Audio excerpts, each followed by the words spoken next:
Have you ever had one of those moments, maybe with a really close friend, where you hit a wall, something that seemed totally impossible, but then somehow you found this unexpected way through? Oh, definitely. And that's exactly the kind of story we're exploring today. Yeah, today we're diving deep into a story called The Great Adventure.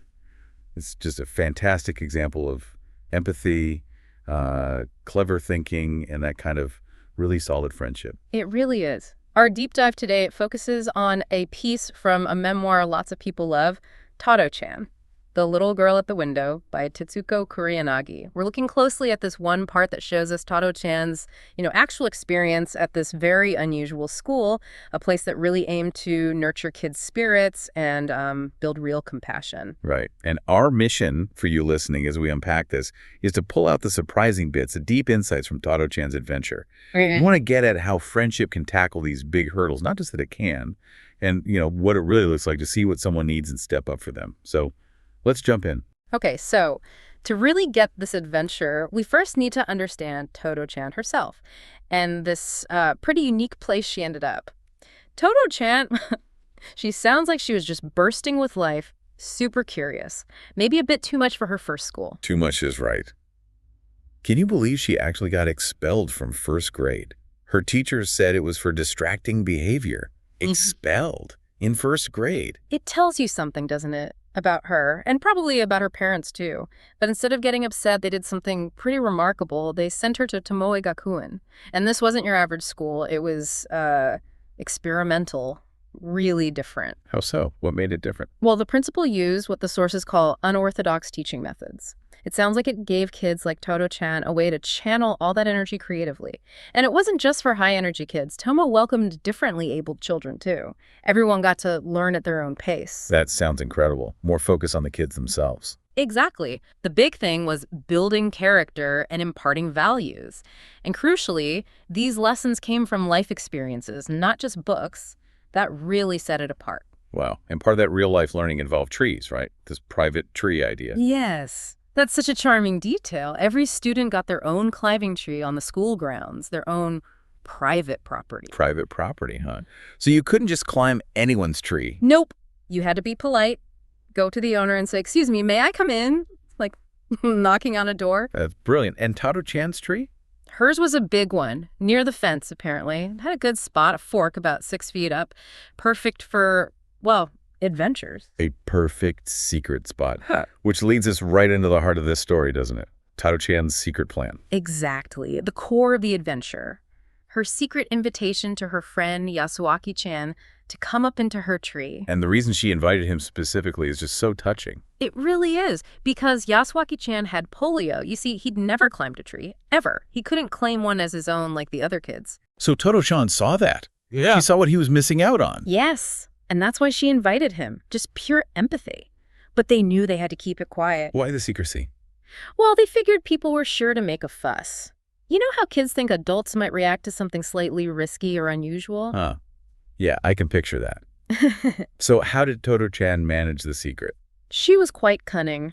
Told her mother a little white lie, said she was just going to visit Yasuaki-chan at his house.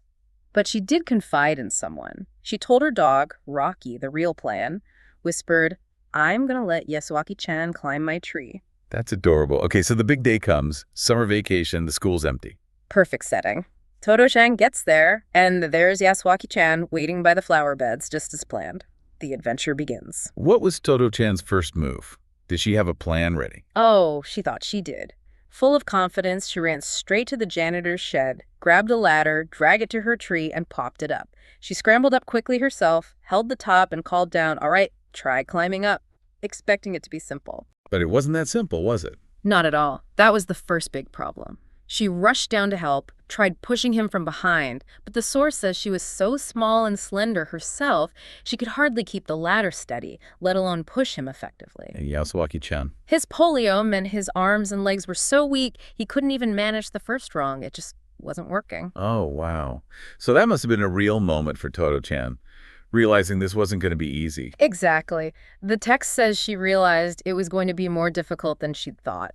And Yasuaki-chan, you can imagine, looked pretty downcast, disconsolate, the source says. That's heartbreaking. What did Totto-chan do then? Give up? No, and this is what's amazing. She saw he was sad, And her first instinct wasn't even the problem, it was him. She puffed out her cheeks, made a funny face, just trying to cheer him up. Ah, connecting first, then solving. Precisely. Then, almost immediately, she switched gears. "I've got an idea," she announced. Back to the shed. Back to the shed. Determined. Pulling out one thing after another. You can just imagine the scene, stuff flying everywhere. Until she found a stepladder. A sturdier stepladder, the kind that stands up on its own so she wouldn't need to hold it. Okay, that sounds more promising. But could she even move it? That's another incredible part. She was apparently amazed at her own strength, dragging this thing over. And pure joy when she set it up and saw it nearly reach the fork in her tree. Hurrah! Total kid triumph. Brilliant. So, new plan, new ladder. Yeah. How did the climb go this time? She put on her best big sisterly voice, told him, "Now, don't be afraid, this isn't going to wobble." Yasuaki-chan looked nervous, understandably. They were both already sweating buckets, drenched in perspiration. But he trusted her.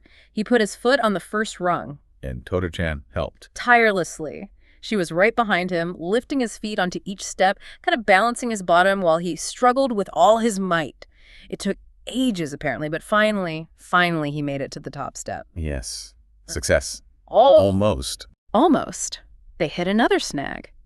Even at the top of the stepladder, getting him onto the actual tree branch still seemed, well, hopeless. Oh no. Yeah. After all that effort, how did Totto-chan handle that? She felt like crying. You can feel her desperation wanting this so badly for him. But she didn't cry. Why not? Because she was afraid that if she did, Yasuaki-chan might start crying too. Think about that empathy, even under pressure. Incredible maturity for a little kid. So what did she do instead? She reached out and took his hand affected by polio, the fingers all stuck together bigger than hers. She just held it for a moment. Then she came up with the final, most daring plan. Which was? "Lie down," she told him, "and I'll try and pull you over." Whoa! Lie down on the top of the stepladder while she pulls him from the tree. Exactly. The source says if an adult had seen it, they would have screamed. Yasuaki-chan flat on his stomach on the stepladder, Totto-chan leaning down from the tree fork, pulling him towards her. It must have looked terribly precarious. That sounds terrifying. How do they possibly manage it? Pure trust, it seems. Yasuaki-chan trusted Totto-chan completely. And she was risking her life for him, essentially. Just pure determination fueled by friendship.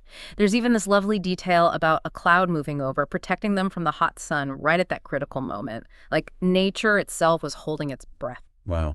And did it work? It did, at long last.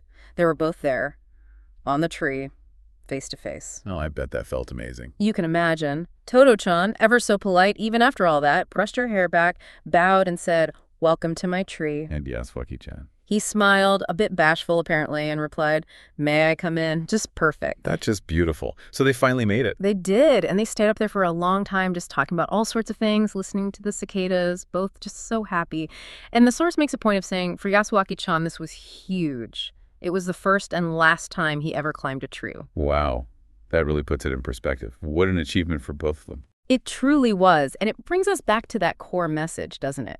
When we have an earnest will to help others, no obstacles can stand in our way. This whole adventure just embodies that. It really does. It's about seeing that need, that unspoken wish, and just going for it, no matter how hard it looks. Exactly. And it's maybe no surprise that the author, Tetsuko Kuroyanagi, who lived this, went on to do incredible things herself. Tell us a bit about her. She's quite famous in Japan, right? Hugely famous, an internationally known actress, a long-running talk show host, and she's been a UNICEF Goodwill Ambassador for, over 40 years now. Known for her charity work, widely seen as the most popular and admired woman in Japan. She really lives that compassionate spirit. So this book, Totto-chan, it's her own childhood story, her memories of Tomogakuen. Yes, exactly. It recounts her life-enhancing experiences at this unique school run by the pioneering, enlightened, and progressive headmaster, Mr. Kobayashi. His vision created the space for these kinds of profound moments to happen. So this isn't just a sweet story. It's rooted in a real, quite radical approach to education and, well, humanity. What a fantastic deep dive this has been. Totto-chan's great adventure just shows us so much, doesn't it? That power of kindness, the strength you find when you refuse to give up, and that pure joy of making something seemingly impossible happen for a friend. It's such a powerful reminder. Often the biggest adventures, the most meaningful moments, aren't grand public spectacles. They're these small, personal acts of connection and determination. Absolutely. That fierce desire to make a difference for just one person. So as you think about Totto-chan and Yasuaki-chan up in that tree, maybe consider this. Where in your own life, or maybe in someone else's, is there a kind of impossible obstacle, a quiet wish, that might just yield to that same blend of earnest goodwill, creative thinking, and complete trust?